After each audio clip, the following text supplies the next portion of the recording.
We begin with what is a massive devastation in Turkey and in Syria. The death toll still climbing 4 days now after the powerful earthquake struck. More than 22,000 people are confirmed dead. Rescuers are racing to find more survivors in the rubble. Many loved ones are bracing for the worst, but moments like this spark hope. This 17-year-old was pulled to safety after being trapped for 95 hours under the rubble in Turkey. Now, temperatures in this region are below freezing. Survivors desperate right now for shelter and hot food, but all of it difficult to reach. The United Nations Rescue Envoy is providing humanitarian aid, and the United States has pledged $85 million in disaster relief. CBS News foreign correspondent Ramy Inocencio is following this for us from London. Ramy, we talked about those punishing conditions. What are we learning about how that cold weather is impacting some of these rescue efforts?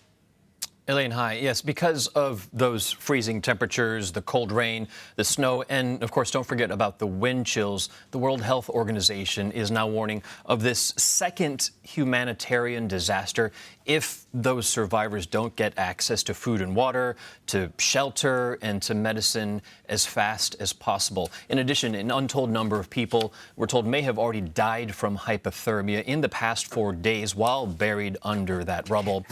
Any injuries, blood loss would make any of them even more vulnerable to the temperatures. Now, the most recent tally of the injured that we have now is more than 82,000 people, and that is across both Turkey and Syria.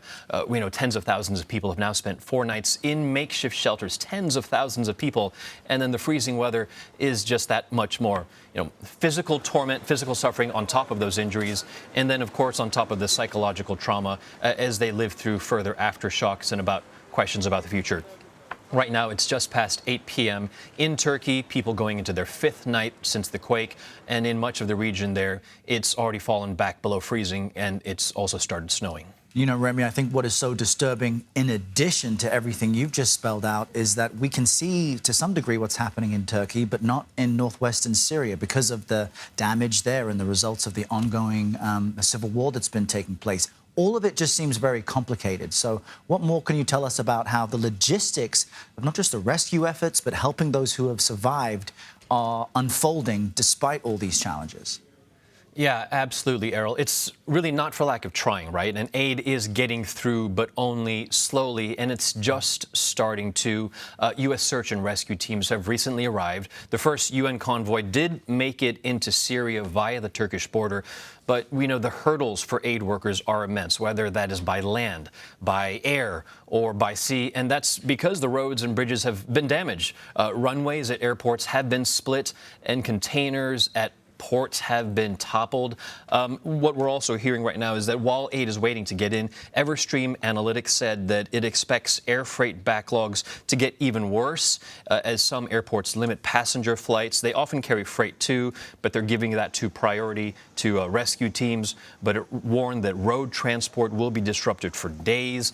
That's until workers can clear all of the rubble and repair those roads there. But we're also seeing that in Turkey, the WHO's own staff in the city of Gaziantep, in the epicenter of the quake, have reportedly been stuck, unable to get home. So they've been living and sleeping in the offices there where they're working at the same time. And Errol, you mentioned Syria. President Bashar al-Assad has actually criticized Western countries, blaming sanctions from the U.S. and EU on the lack of humanitarian assistance. But the U.S. has pushed back, saying sanctions don't apply to humanitarian efforts.